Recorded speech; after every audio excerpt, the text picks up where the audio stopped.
Hello viewers, இனி நம்ம பார்க்க போறது Attack on Titan episode 92 part 1.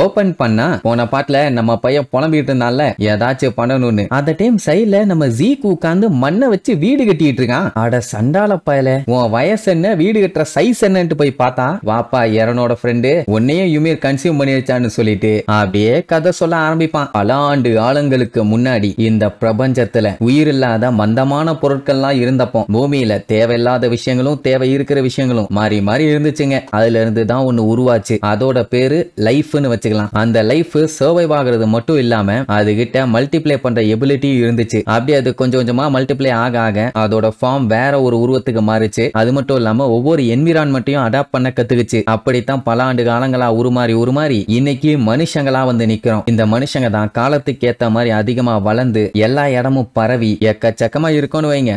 வாழ்றதுங்கிறதே அடுத்தடுத்து மனுஷங்க மல்டிப்ளை ஆகிட்டே போறதான். ஆனா இந்த மண்ணோ இல்ல பெபிள்ஸோ இல்ல தண்ணியோ அடுத்தடுத்து அதுங்க மல்டிப்ளை ஆகணும்னு நினைக்கல. ஆனா லைஃப் அதால எவ்வளவு அதிகமாக முடியுமோ அவ்வளவு அதிகமாகிட்டே தான் இருக்குது. ஆனா அதுக்குமே ஒரு முடிவு இருக்குது, அதுதான் டெத். மக்களோட எண்ணிக்கை அதிகரிக்க அதிகரிக்க டெத்தும் அழிவும் தான் அதை குறைக்கும். மனுஷங்க என்ன பண்ணாங்க, ரூல்ஸ் அண்ட் ரெகுலேஷன்ஸ் அதுக்கு இதுக்குன்னு போட்டு மிரட்டி வச்சாங்க. அதுவும் பயத்தை யூஸ் பண்ணி தப்பு பண்ணா தண்டனை இருக்குதுன்னு. எல்லாரையும் போலதான் யுமீரும் அந்த கஷ்டத்துல இருந்து எஸ்கேப் ஆகணும்னு முடிவு பண்ணான். அதனால்தான் அவ ஸ்ட்ராங்காவும் பெருசாவும் ஒரு இம்மோர்டல் பாடியை கிரியேட் பண்ணான். அப்புறம் என்ன, இந்த உலகத்துல இருந்து எஸ்கேப் ஆகி டெத்னு ஒண்ணு இல்லாத இடத்துக்கே போயிட்டான். இதுதான் ஃபவுண்டர் யுமீரோட உண்மை. இதோ இந்த உலகம் இருக்குல்ல, இந்த உலகத்துல டெத்னு ஒண்ணு இல்லவே இல்ல. சரி, இங்க இது ஓகே, அப்ப யுமீருக்கு எர்த்ல என்ன வேலை, அங்கேயே வந்து இந்த மாதிரி அட்டூழியம் பண்ணிட்டு இருக்கான்னு கேட்டா அது ஜீக்குக்கே தெரியல. ஜீக்கும் பாத்தீங்கன்னா பல வருஷமா இங்கே இருந்து யோசிச்சு யோசிச்சு யோசிச்சு பாத்துட்டாரு. ஏன் என்னன்னு சொல்லி அவளை புரிஞ்சுக்கவே முடியல. அவகிட்ட அப்பவே ஏகப்பட்ட பவர்ஸ் இருந்துச்சு. ஆனாலுமே அவ கிங் ஃப்ரிட்ஸை எதிர்த்து சண்டை போடவே இல்லை. கிங்குக்கு அடிமையா தான் இருந்தான். ஏன் கடந்த 2000 வருஷமா கிங்கோட வார்த்தைகளுக்கு தான் கட்டுப்பட்டு இருந்தா. அது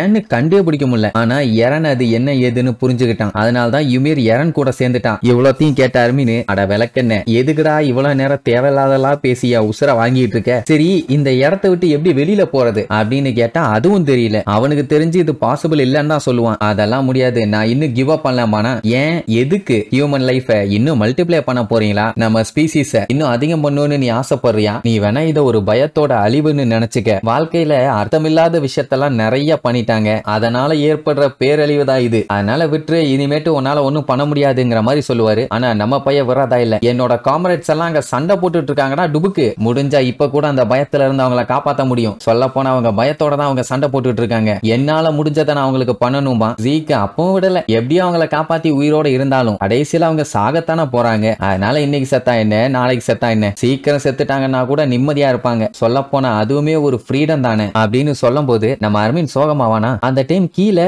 ஒரு காஞ்ச இலை ஒன்னத்தை எடுப்பான். அதை பார்க்கும்போது நம்ம பயலுக்கு ஒரு பழைய ஞாபகம் வரும். நல்ல ஒரு நார்மலான வெயில் அடிச்சிட்டு இருக்க ஒரு நாள், எரனு மிகாசா அர்மின் இவங்க 3 பேரும் ஹில்லில் இருக்க ஒரு ட்ரீயை யாரு ஃபர்ஸ்ட் தொடுறா அப்படின்னு ரேஸ் பண்ணிட்டு இருந்தாங்க. எரன் எப்பவும் போல அடிச்சு புடிச்சு ஓடுவான்னு வைங்க. ஏன்னா இப்படி ஒரு ரேஸ் ஓடலான்னு அவன் தான் சொன்னது. மிகாசா எப்பவும் எரனை தோக்க விட மாட்டான். அதனால அவனுக்கு பின்னாடி ஓடுவா. நம்ம பையன் எப்பவுமே லாஸ்ட் தான், கொஞ்சம் வீக் தான், பட் பிரெயின்ல நம்மால ஃபர்ஸ்ட் தானே. அன்னைக்கு காத்தும் கொஞ்சம் வாமா வீசிட்டு இருந்துச்சுன்னு வைங்களேன். அப்போங்கும்போது அவன் நல்லா என்ஜாய் பண்ணி ஓடினான். அது மட்டும் இல்லாம காத்துல மரத்துல இருந்த டெட் லீவ்ஸ் எல்லாமே அந்த காத்துல அப்படியே டிராவல் பண்ணி கீழே வந்து விழுந்துச்சுன்னு வைங்களேன். அப்ப நம்மளோட மைண்டுக்குள்ள என்ன ஓடிட்டு இருந்துச்சுன்னா, நான் இந்த உலகத்தை பிறந்ததே மிகாசா எரன் கூட இந்த மாதிரி ரேஸ் வச்சு ஓடுறதுக்கு தான் அப்படின்னு நினைச்சான். அன்னைக்கு மட்டும் இல்ல, இதே மாதிரி தான் மழை பெய்யும் போதெல்லாம் உள்ள உட்காந்து படிச்சுட்டு இருக்கும் போது, அப்புறம் ஸ்குரிலுக்கு வந்து சாப்பாடு போடும் போது, என் ஃப்ரெண்ட்ஸோட மார்க்கெட்டுக்கு போகும்போது கூட இந்த மாதிரி தான் அவன் யோசிச்சுக்கிட்டே போவான். சோ இதெல்லாமே எனக்கு ஒரு ப்ரீஷியஸான மொமெண்ட்ஸ் அப்படின்ட்டு அவன் அந்த இலைய பார்த்து தான் சொல்லுவான். ஆனா ஜீக்கு பார்க்கும்போது அது பால் மாதிரி தெரியும். அவன் பார்த்துட்டு ஷாக்காயி, ஆமா இது எங்கடா கிடைச்சுன்னு கேட்பான். வேற எங்க, இங்க மண்ணுல தான் புதஞ்சிருந்துச்சுப்பானா. ஆமா இது முதல்ல இங்க என்ன பண்ணுதுன்னு உடனே எனக்கு என்ன தெரியும், ஈவன் தோ இது மல்டிப்ளை ஆகல இருந்தாலும் இங்க கிடக்குது, வேற ஏதாச்சும் இருக்கும். ஆனா என்ன பொறுத்த வரைக்கும் இது ஒரு ப்ரீஷியஸான ஒண்ணுதான் அப்படின்னு உடனே ஜீக்கு அப்படியே ஷாக் ஆகும். ஆமா கரெக்ட் தான்.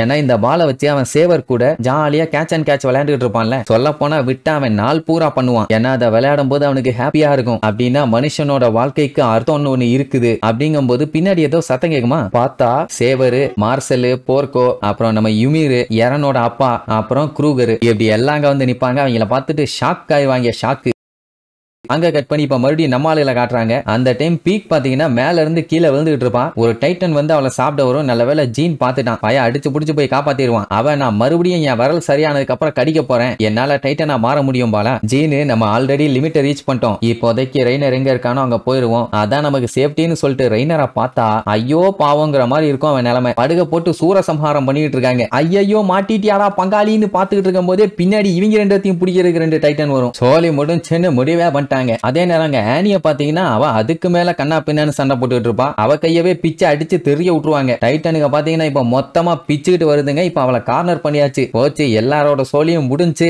அப்படின்னு நினைச்ச அந்த டைம் தான் நம்ம கொலோசல் டைட்டன் அங்க ஓடி வந்துகிட்டு இருந்த அத்தனை டைட்டன்களையுமே அடிச்சு தெறிக்க விடும். அது மட்டும் இல்ல, உள்ளுக்குள்ள பாத்தாங்கல்ல சேவரு, போர்க்கோ, மார்ஷல், அவங்க இவங்கன்னு, அவங்க எல்லாம் இப்ப லைவ்ல இருக்க அந்த எல்லா டைட்டன்களுமே மத்த டைட்டன்ஸ்களை போய் கொல்ல ஆரம்பிச்சிடும். ரைட்டு, ஒரு வழியா நம்ம அர்மின் வந்து எல்லாத்தையும் காப்பாத்திட்டான். இது பெர்டோல்ட் பண்ண வேலையானு ஒரு டவுட். சோ இந்த கேப்பை விட்டுற கூடாதுன்னு மிகாசா என்ன பண்ணுவானா, அந்த ஒக்கபி டைட்டன் இருக்கு பாருங்க, அதை அட்டாக் பண்றதுக்காக வேகமா ஃபாலோ பண்ணிட்டு போவா. அது சம வேகமா ஓடுது. அப்பதான் அதோட கண்ணுலயே யாரோ சுடுவாங்க. வேற யாரும் இல்ல, நம்ம கேபி தான். வேற லெவல்ல மாஸ் காட்டிடுறான். அவ பறந்து இருக்க வேண்டியது லெவி அமுகி பிடிச்சுக்கிட்டான். அது அப்படியே செதறி கீழே விழுமா. மிகாசா போய் அர்மீனை வெளியில விடுன்னு சொல்லி அதோட வாயிலேயே ஒரு போடு. அவ்வளவுதான், நம்மளால வாய்க்குள்ள இருந்து தெரிச்சு கீழே விழுவான். ஆனா அப்பவுமே அந்த ஒக்கபி விடல. நாக்க வச்சு மறுபடியும் அர்மீனை பிடிக்க போகுமா. அவன் கொய்யால ஆல்ரெடி இப்பதான் நாத்தம் பிடிச்ச வாய்க்குள்ள இருந்து வெளியில வந்திருக்கேன், மறுபடியும் என்ன பிடிக்க போறியான்னு தண்டர் ஸ்பீரை வச்சு ஒரே போடு வெடிச்சு செதறும். ஆனா அதோட நாக்க வச்சு அர்மீனை லாக் பண்ணி இருக்குது. அப்படியே இழுத்துட்டு கீழே விழுவான். நல்லவேளை கோனி வந்து கட் பண்ணிடுவான். ஆனா கீழே வந்துட்டு இருக்கான்ல ஆனி வந்து அலேக்கா புடிச்சிருவா. சோ அர்மீனை ஒரு வழியா சேஃப்டியா காப்பாத்தியாச்சு. அவன் என்னைய மன்னிச்சிருங்க, நான் ஒரு வழியா சேஃப்டியா வந்துட்டேன் பானா. அந்த டைம் இவங்களை அட்டாக் பண்ண இன்னும் நிறைய டைட்டன்ஸுங்க வரும். ஆனா அந்த டைட்டன்ஸுங்களையே அங்க இருக்க மத்த டைட்டன்ஸுங்க போட்டு பொளந்து கட்டும். எல்லாத்துக்கும் ஒரே ஆச்சரியம், இது எப்படி பாசிபிள்னு. அப்பதான் எலும்போட ஒரு சைடுல இருந்துட்டு நம்ம ஜீக்கு ஓய்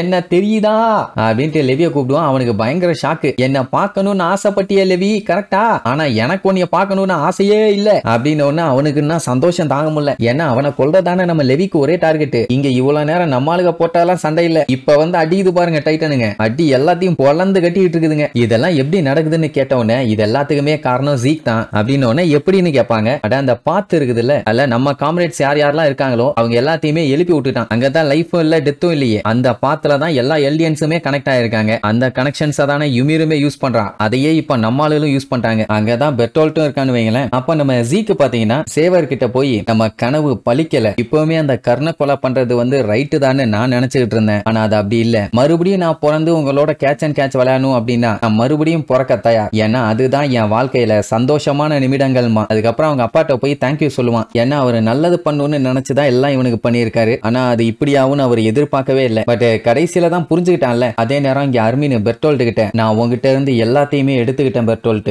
உன்னோட லைஃப் பவர் ஏன் மெமரிஸ் முதற்கொண்டு. அதனாலதான் சொல்றேன், நீங்க சும்மா நின்றுட்டு இருக்க வேண்டாம், நீங்க எல்லாருமே ஒண்ணு சேர்ந்து எங்களுக்கு கை கொடுங்க அப்படின்ட்டு அட்ட டைம்ல சொல்லியிருப்பானுங்க. அதுக்கப்புறம் தான் டைட்டன்ஸுங்க எல்லாம் நம்ம ஆளுகளுக்கு ஹெல்ப் பண்ண வந்திருக்கும். அதாவது அவங்க உண்மையான கான்சியஸ்னஸ் எழுப்பி விட்டுருப்பாங்க. இங்க ஜீக்கு பாத்தீங்கன்னா வெதரை என்ஜாய் பண்ணிட்டு எல்லாமே நல்லா தான் இருக்குது, நான் இவ்வளவு வேர்த்த கொண்டதுக்கு அப்புறம் இதுக்கப்புறம் நான் ஆசைப்படுறது தப்பு தானே அப்படின்னு சொல்லிட்டு மனுஷன் கண்ணை மூடி சாகரக்காண்டி காத்துக்கிட்டு இருக்கும் போது கரெக்டா நம்ம லெவியோட என்ட்ரி வந்த வேகத்துல கழுத்திலேயே ஒரு போடு. அவ்வளவுதான், தலை தனியா பறக்கும். சோ ஒரு வழியா லெவி அவனுக்கு எர்வின் கடைசியா கொடுத்த ஆர்டரையும் நிறைவேற்றிட்டான். சரி, இனி இதுக்கப்புறம் நம்ம ஆளுங்க அந்த ரம்பிளிங்க ஸ்டாப் பண்ணி இறனையும் தடுத்துட்டாங்களான்னு அடுத்தடுத்த எபிசோட்ல பார்க்கலாம். டாடா.